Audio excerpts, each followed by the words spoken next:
Let's rock. Just Let's like rock, baby. witches Metal at Lords black review. masses. Evil minds that plot. What's going on, Movie Talk fans? As always, I'm your host, Ryan D. Ryan680. Amanda, that Kylie Ange. And this is Alamo City Movie Talk. Movie Talk for all movie fans, guys. Thank you for making us a part of your day. Let's get right to it, ladies and gentlemen. Angela, what movie are we reviewing today? So we're reviewing Metal Lords. Two friends try to form a heavy metal band with a cellist for Battle of the Bands. Netflix original movie, guys. Let's get right to dude, okay, what kind of movie I was going into, I did not know. I just saw the poster, did not see a trailer for this. Right out the bat with the poster, though, I already knew. It's like, dude, I need to watch this movie. I need to review this movie because this movie is gonna be a movie for the ages right here, as far as history and everything. Because there's not really a lot of movies where it's similar to this. And get this, I'm a sucker for music movie. Music movie bands and all that type of genre there. I just love that. I love the way they just start a band. They just start a band, battle the bands and everything, and very nostalgic, and it's just very, that same kind of tone and feel and everything. What did you think of this movie? So I didn't really have an idea of what I was going to be looking into. So based on the synopsis, it's just like, okay, group of teenagers, friends that try and form this band, but really nothing else, is metal band. Yeah. But I really liked how it ended up unfolding, because not only do we see like plot beyond of just this metal band, it's far more than that. It's about friendship, it's about love. It has so many more elements to it that I actually really surprised me, and I really enjoyed it. And it's funny because I all the metal bands they referenced I really liked, but I really enjoyed this film. Surprisingly, I was a little hesitant going into it.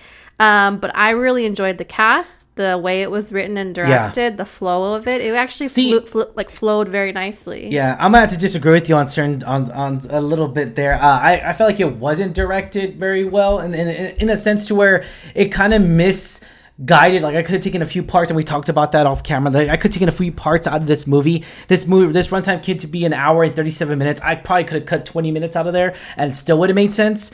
But again, I love the style, love the nerd, love the. I just love how different each person is. And there's three people in this band. The OGs are the two originals, of course, we see in this poster and everything. The two guys, and they're so different. It's more. I didn't really think we're gonna get too much depth into the character development here, but we kind of did in that context. We did a lot. We relied a lot on these kids to really carry this movie, and that's what I loved about it. I loved about it so much is that it really focuses on them two, and then brings in this other character, and she really comes in, and we really focuses on her a little bit. And I like how it was written very well, I would say, to a certain degree. DB Weiss. DB Weiss, man, Game of Thrones writer here. So it's we could tell like it was put together very well, I would say. And with that being said and everything, I just I really loved the drumming. I loved it. I'm biased already because I am a drummer. I loved how we got to see him practice.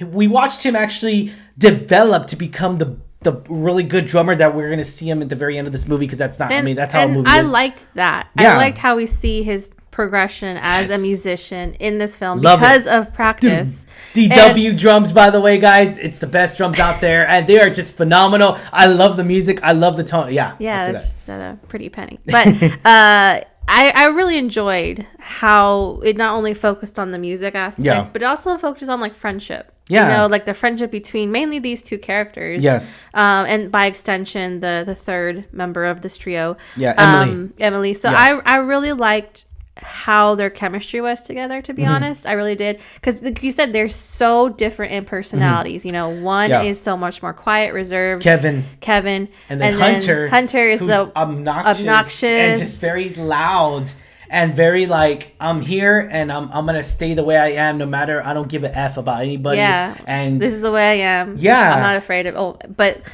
I feel like you say, there are certain parts of the movie that could have been taken out, sure, but overall those small parts here and there didn't bother me. Overall, I enjoyed seeing the progression of all the characters and how the plot progressed, because that's the climax, is Battle of the Bands. And you see these characters work towards competing and striving to win. And so I really enjoyed it. I did. And it was very current, up to date as far as music goes, because the music that they were competing against was definitely current, and definitely cheesy. And it was a good cheesy though. See, I don't mind it being too. I don't mind if it being cheesy, as long as it's the good cheesiness that I do love and we all enjoy. Again, to each his own. You know, everyone likes a certain style of cheesiness, but I really love that. I love the story in here. Again, I could have taken a few things out of this movie in here, guys. You know, the story shifts a lot, which kind of made sense at the end. You know, it really did, because again, we talk about how it's changed the focus on a lot of characters, and I love that. I love how it really showed us into also mental awareness in here, mental illness, mental health awareness. So and teenagers. I agree with you, because we see a lot of like bullying and a lot of like one of the characters struggles with bullying issues, but not only that, but she struggles with Hunter is mainly the one that does the bullying or struggles with it. You know, people bully him, and Kevin, especially Kevin. But Emily also, it touches up on, she has some sort of mental health issue, social anxiety, that she's struggling with. They don't think they define it exactly. But they don't. I really like that, because I don't think you need to label it per se. For it to come across that you can tell we're struggling. Yeah, exactly. You can tell that she in this, and that's why I loved it. That's why I really loved this movie more, because it gave us more depth in her. Because I thought she was just gonna be there and just gonna let her and not develop. But in this, the way it was written by DB. He really came in here and really shaped this character, and I love that how he shaped Emily. And I loved her. She was great. Yeah, she was so good, and it is also when the camera really focused on her acting skills. I mean, she was good. I enjoyed her a lot. As far as just revamping that whole scene here, and we get to an emotional scene between her and I believe it's her and Kevin, and that scene just gets like very emotional, and it gets very heartwarming, and it gets very touching to the heart. It really does, because it really shows awareness for it. And it does happen a lot, and not a lot of people know that it's happening to themselves, and they don't want to admit it to themselves too at the same time. But you could tell, like, even throughout the movie, you see her struggling, social struggles of just interaction with individuals and all that. And I love that, because that's real and that's true, and that's happened when I was in high school, and that happened even since then. Because before that, I was quiet. I mean, I was loud, but I was quiet at the same time. It took me a while, but now I'm just loud and obnoxious. I went from Hunter to Kevin. Or I went from Kevin to Hunter. Sorry. Yeah, you're definitely a Hunter. Yeah, I'm definitely a Hunter. Oh gosh. All right. But overall, I like that they touched up on it. Because that is like something that people do struggle with. Teenagers struggle with. Adults struggle. The comedy was so good, spot on, skull effort. I'm not gonna say the whole thing because that's gonna get me blocked. But it's skull definitely effort. Different type of humor. Like it's really like in your face. I loved it. I don't care what you say. I loved it. And yeah, I'm not gonna mention the spoilers, but yeah, and also we get a few metal band people that I'm not gonna mention because it's gonna spoil it for you guys. But don't worry, you're gonna get a lot of cameos in here. I hope you enjoy them. But yeah, the whole tournament style, I loved it. Was this the film that we deserved? I'm gonna say yes. Hell yes. Yeah, because again, it's not just about like a music movie. It's not about the band. It's about more than that. And I really think that it was done in a very good way. And I feel like because metal, I mean, it hasn't been as popular, we would say, mainstream since back then. I mean, yes, so metal's not mainstream. Yeah, so that's what I'm saying. It really shows awareness to that, because it's like, dude, this is back in the 70s, the 80s. Plus, they reference a lot of like very classic legend bands, you know. So I like that. I love that because it's like it's like watching a history book come to life, because that's our history, that's our music history. Like we all know these bands. Like, we should know all these bands. I mean, now the generation before us, they might not know the bands, but yeah, you mean we after know. us? Yeah, I mean after us. Sorry, after us. Yeah. Yeah. So I mean, they're like legendary bands. Like, how do you not know them? Exactly, but they're not all gonna know. But not everyone everyone likes that genre. I get it, but I really liked Bruno.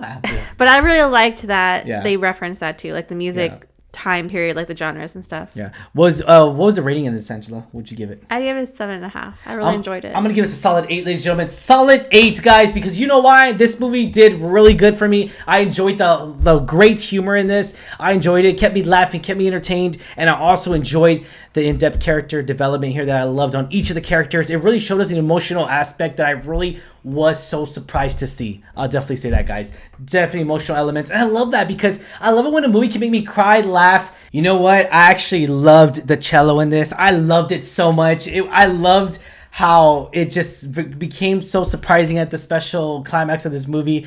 I love the sound of the cello. I'm going to say that. And my cousin Judith, she always tells me, she's like, I knew you'll like it last time I went to church because I heard her play the cello and she played one of these old hymns and I loved it so much. I was like, dude, it's just a beautiful instrument. I'm gonna say that, I love the instrument. This me coming from a drummer, it's very different. It's very unique, and yeah, I loved it, and I loved it so much in this movie too because it sounded so good in both ways, guys. All right, Alamo City Movie Talk does recommend this movie, guys. Be sure to check this movie out on Netflix, coming out this Friday, ladies and gentlemen. This Friday on April the 8th. Sorry, April the 8th. I was on the 7th. Wait, my days are crossed. All right, thank you so much, guys. If you have not already, hit that subscribe button. Once again, as always, I'm your host, Ryan D. aka Ryan680. I'm Angela, that cat Ange. And this is Alamo City Movie Talk, guys. Thank you so much for making us a part of your day. Check you later. Get up now. Wake up, wake up.